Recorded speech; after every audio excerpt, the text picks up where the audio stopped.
In this lesson, I'll show you how to update the text and contact information on your SMB Booster website.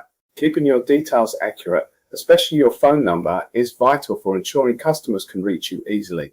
To get started, open your dashboard, navigate to the Websites tab, and click Edit to launch the website builder. Find the page you need to update. Locate the text block or the button containing your phone number that you want to change. Simply click directly into the text element.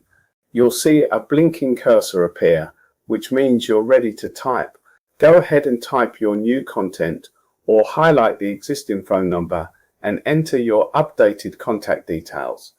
If you are editing a button or a specific contact element, you can also look at the General Settings panel on the right-hand sidebar.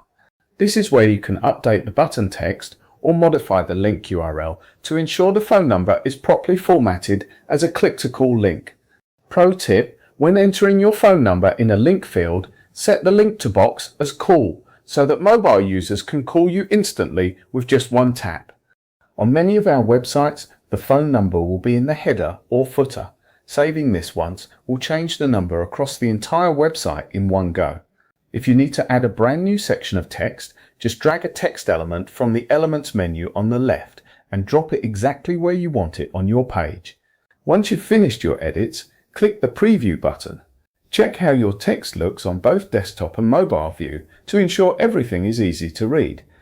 Finally, hit Save to lock in your changes and then click Publish to make those updates live.